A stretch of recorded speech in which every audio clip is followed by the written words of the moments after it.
Is clutter distracting you from enjoying your space?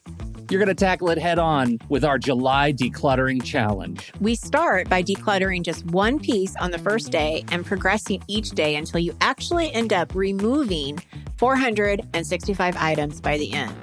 Participate in a live kickoff event, weekly support sessions, and celebrate your progress at our closing event. Clear your space, clear your mind. Join us and turn clutter into clarity by signing up today at takecontroladhd.com/declutter. That's takecontroladhd.com/declutter. And if you can't make it to the challenge, we still have you covered. The Organizing Your Space online course is 30% off during the month of July. takecontroladhd.com/declutter.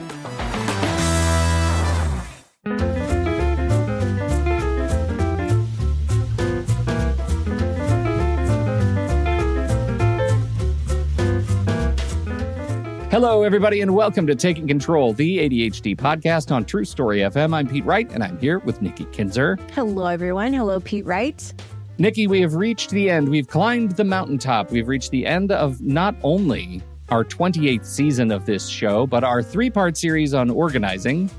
Yes. And do you have any reflections on the end of the season before we dig into our content proper? 28 seasons. Any reflections? Gosh. Have you learned anything? Oh, I learn things all the time. But I do not have the reflections on me right now at this moment. Well, that's fair. Okay. And I'm a little bit disingenuous when I say that. Like I'm lying just a touch because we have put a sneaky fourth part of this show. We did. We are, yes. We are, as episode 1 of season 29. And that's going to be digital decluttering and tackling digital clutter and tabs and all kinds of like tech things. So I bring that up now because if you have anything that you have on your mind about tackling your own systems and cleaning them up, please let us know. Reach out to the show on Discord or any of our social platforms, Facebook, Instagram, or Pinterest at Take Control ADHD. Of course, we would love to see you in Discord, takecontroladhd.com/Discord. Visit that link and you'll be whisked over to the general invitation page and log in. And of course, our delightful members who have joined us for our member live pre-show chat and get early access to all of these shows. They know the drill that if you visit patreon.com/the ADHD podcast, you get access to all kinds of behind the scenes stuff. And we would love you to visit that wonderful location on the interweb. You know, for a few bucks a month, you get access to all kinds of good stuff, but mostly you're supporting this show. If you've been listening to the show for a long time and you've been thinking about, maybe I'll throw a couple of bucks to Pete and Nikki and see what this is all about. Now's the time. Patreon supports this podcast. We've got a lot of things going on at Take Control ADHD. It's Nikki's business, but this podcast is subsidized by our listeners. And so we truly, truly support or deeply thank all of those who have jumped in to support the show and join us for deeper conversation and access. So thank you, everybody. Patreon.com/the ADHD podcast. Staying organized. Today, we're talking about maintenance. Ooh, step 3, right? Yeah. Mm-hmm. All right. So going to do a summary. Good. Show number 1, we talked about sorting. So this was all about decluttering and letting go of things that you don't need, don't love, don't want anymore, keeping what matters most to you. Show number 2 is all about organizing the space and putting things back where they make sense to you. And let me see if I get this right. For everything, there is a place, and for every place, there is a purpose. It's like you wrote it yourself. Yeah, I didn't. You did. No, like 20 years ago. 20 years ago. Yes. But it still stands true. Yeah. Even today. So today we're going to talk about maintenance, which you actually, I think in show number 1 had a maintenance question. I did. And this is very important. This is important for anybody living with ADHD to recognize. And maybe you will recognize and see a little bit of me in your own life when I tell you that I didn't write it down and I forgot it. Okay. That's all right. Thanks for teasing that up right there. Teeing that up. If it comes really back perfect. to you, you just let us maybe know. Maybe I'll be inspired. Do you want? We should take a break. I'll go listen to that episode and see if you remember. If I remember. Right. Yeah. You know what? It happens. It happens to all of us, to the best of us, and that's okay, Pete. I was so excited though. I know you were. I left it in the edit. I was so excited about it. Yeah. It's gone. It will come back, maybe. And if it doesn't, that's all right. Hopefully we'll still cover everything that we need to cover. That's right. And really about staying organized. Is it such a thing? I think you only stay organized if you don't live in your house. Okay. Thanks, everybody. On behalf of Nikki Kinzer, I'm Pete Wright. I'm not going to pretend. Everybody move out. Yeah.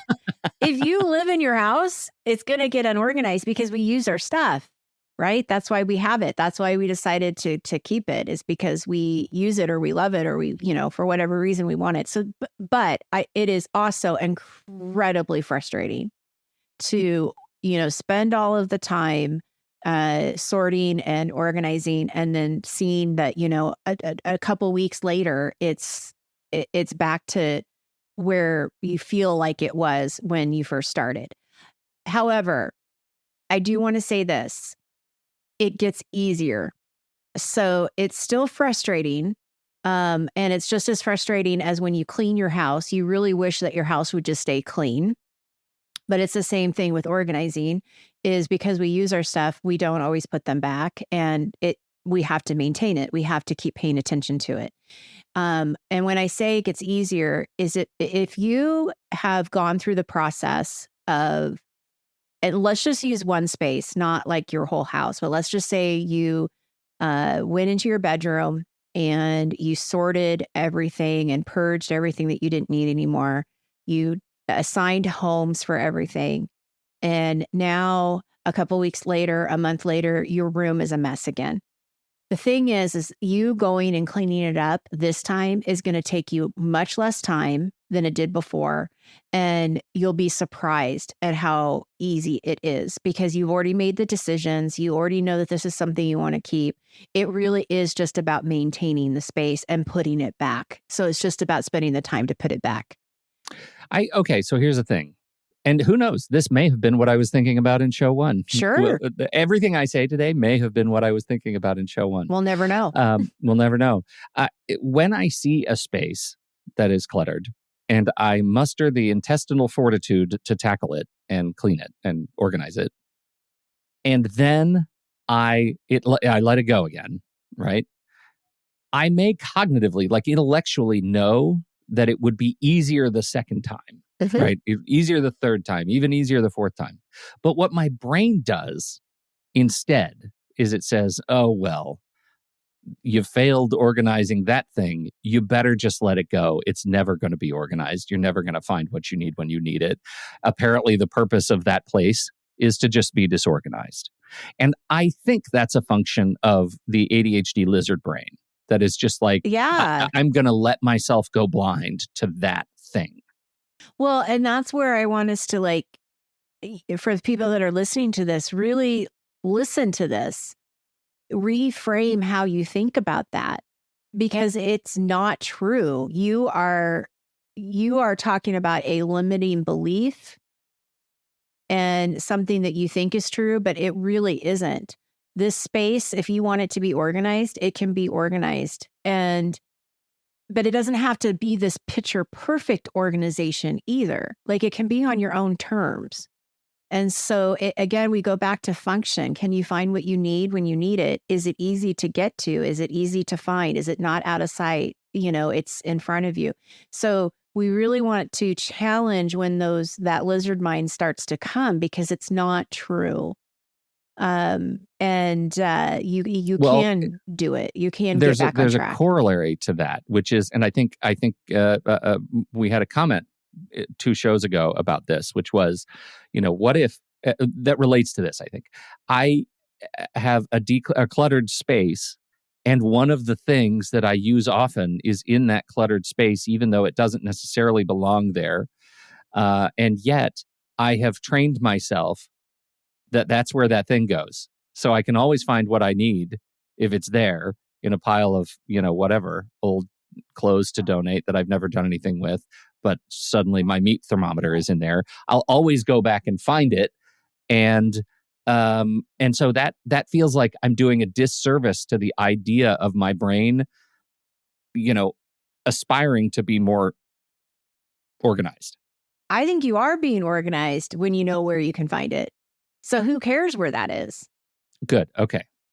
That's good. The only problem is I can never declutter that space of anything else because I'll lose the meat thermometer. Well, that's not true either. That's a limiting belief. Okay. We just haven't gotten to that part yet. So you may be able to organize that space, but still keep the meat thermometer. Gosh, you're going to get me on that word. I should probably pick a different item now. I know. Yeah. But yeah, you can still be organized. I mean, this is what's so important, right? Is that you're doing it on your own terms, how you think, how you behave and live in your home. So it doesn't matter what it looks like or where it's at. You can still keep it there. No one's going to tell you need to move it. Even you. Even me. Yeah. So there are some red flags, though, to think about when you are trying to maintain spaces. And you might be thinking, when do I know that I need to do something? Like, when do I need to clean it up so that it doesn't get worse? Right. So when you know it's time to do something, it's when you can't find the meat thermometer anymore. It's not where you thought it was. Right. That somehow it's been moved, and that's your biggest clue. So if I go out into the garage and I'm looking for something and I can't find it, I know that the garage probably needs my attention at some point. May not be today, but that's a red flag that I'm not able to find something that I should be able to find, right? Like that should be easy to find. When you have to repurchase something because you can't find it, that's a red flag that you probably need to maintain and clean up your area. And when we talk about maintain, let me just take a two steps back. Maintenance is certainly around like putting things back. And, the more you can do that on a regular basis, and we'll talk about a daily cleanup, like some of the strategies you can do to maintain your space. That's putting things back on a regular basis. But what I'm talking about with these red flags are like when you really need to go and do something, like have a session, with yourself where you're going into this space and actually cleaning it up and spending more time on it. Does that make sense? Dedicated time. Yeah, dedicated time. Organizing, yeah. So when you have to repurchase something, and if you can't see the counter or table, if you can't see the surface of something. So like if your desk is covered and usually it's not, or you don't want it to be, that's a good red flag there that you probably need to be filing some papers. We get a lot of clutter in our kitchen island. A lot of things will start to accumulate there. And when I see that, I know that, okay, it's time to just kind of clean it up a little bit. And it really, again, I don't want people to fear this because it won't take as long as you think, because it's just putting things back that you've already decided, where they go. Right. So takeaways here is if you catch the red flags sooner than later, there will be less to do. It will be less overwhelming.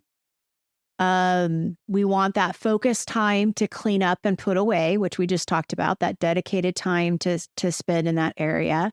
It's not going to take you as long as you think. Promise. Well, I shouldn't promise because sometimes it might take a long time. It might take exactly as long as you think or more. It might, yeah. Yeah. So let me rephrase that. I don't want to promise it, but I want to encourage you not to fear it, because you aren't making as many decisions and it's not as draining as the first two steps can be. And make it fun, because it is worth having that clarity back. So watch Mad Men. That's what I did. I spent the whole day cleaning up our bonus room for company, and I watched a TV show the entire time that I did it, so that it made it, more entertaining and more fun. Have your, music playing, do it with other people. I mean, there's a lot of different things that you can do to make this more engaging. But definitely don't fear it. You can do it. You did it the first time, you can do it now. And I think the idea of maintaining is a good time to revisit the behaviors, right? The guidelines around all of your things and your spaces. Because, we talked last week about the schooling fish model, right? The very simple little aphorism about the rules that fish follow that keep them together. And I think that's the thing to think about when you are looking at and evaluating the clutter in your spaces and being able to reclaim after that initial organizing, to review what were the initial set of behaviors around that space or around that set of things, around those like items. Do those still hold true? Did they work? Did they break? Is it something you need to revisit in terms of how you think about those things, not just the fact that it's a cluttered space?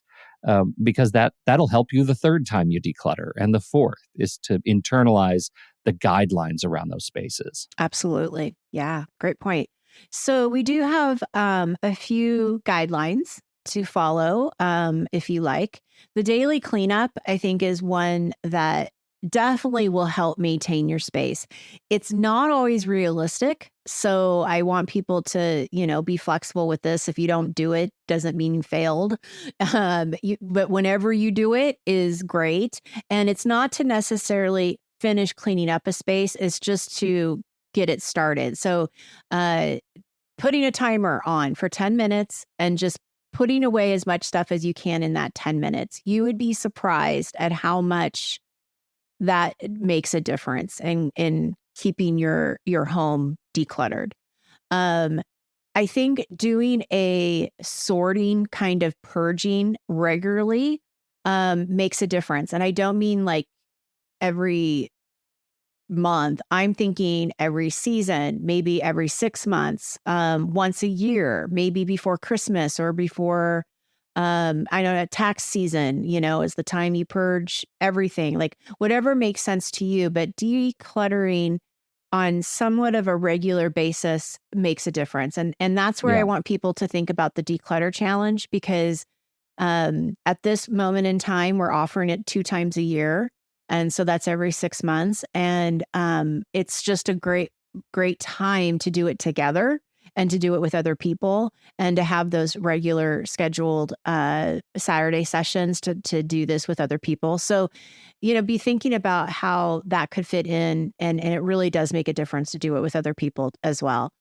Another guideline, and we do this with the stairs, but again, none of this stuff happens every single time. I just want to really be sure that the expectations are clear that whenever it happens, it's a good thing. We will put things on the stairs that need to go upstairs, right? Sure.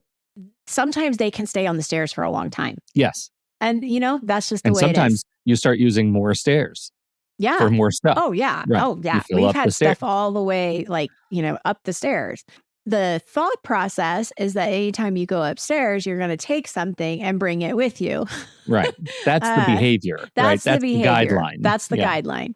We would love to be able to do that every time. We don't. But when you do, it does make a difference. So it's just something to remember. Sometimes I want to just poke at that a little bit, because I wonder what it is that keeps, because we do the same thing, and I'm sure we're not alone, that people use their stairs on a 2-story home as staging ground to get things upstairs. Up there, yep. But what is it about the behavior that makes it hard to just bend down and pick it up and take it upstairs? My hunch is that whoever put the thing on the stairs might have had an idea about ultimately where that thing goes, but no one else in the home shares that understanding and doesn't want to be responsible for putting it ultimately in the wrong place. And so you end up with this forever staging ground. That's one possible That's condition. one possible. I think for us, everybody knows exactly where the towel should go. And everyone knows that those shoes are not shoes that belong to me or my husband. They belong upstairs to the person who lives up there. And so it's not so much that that in my house anyway, that they don't know where to put it. I think it just becomes like wallpaper. And you are so focused on just going up the stairs that you just don't think about the stuff. You don't see it. The stairs are an instant toleration. Oh, completely. Yeah. Right? Since Yeah. we talk about toleration, but the toleration is is that stuff that you tolerate. You might notice it's there. It slowly but surely goes invisible to you, and Oh, eventually you just yeah. tolerate it. Until And mom is like, when are you going to take that stuff yeah, upstairs? yeah, right. Right. So, but yeah. So anyway, that's our stories about stairs. But it could be any room too. I mean, if you have, I'll put together like a little pile of something that will be in the kitchen that I know needs to go into my room, being able to think about doing that. It's a guideline of keeping the spaces maintained. That's what we're talking about, right? These little things that you can do. Pay attention to your clutter hotspots. So I talked about our island. This was definitely an area that gets a lot of stuff. In past homes that I've worked in and talked to clients around, we would have like a bowl or a basket that would collect like the wallet, the phone, like anything that you're afraid you're going to lose. There's like a collection spot for that. It's very easy. It's still kind of decorative, but it's easy to see. And if you really don't want anything in that area, then decorate it. Put some flowers in there. Put some kind of little, I don't know, vase or something to prevent things from landing on there. So that's just a little trick of if you really don't want anything on here, then Introduce friction. Yeah, introduce friction. Exactly. So that it doesn't belong there. But I also don't think that clutter hotspots are bad things. I think it's just something that you pay attention to and then you clean up. That's part of the daily cleanup even, is maybe it's just that one clutter, hotspot. But being aware of it is really important. It's like your home's nature trail. Like if there is a worn path in the grass, it's because that's where, like, you just learned something about the behavior of people who live in that area. It's the same thing with your clutter hotspots, right? If you notice that things stack up, that's a thing to address. Like, what can you do to maybe it's introduce friction, maybe it's just, recognize that is a perfect spot to put things down, and you have to go back to a daily cleanup, put on a song, and just know that you at the end of the song you're going to be done, and kind of race through a little cleanup and put stuff away. Those kinds of things. Absolutely, yeah, just recognition. Yeah. Thinking before you buy. So if you look at like what is clutter, some people will define it as things that just don't have a place yet.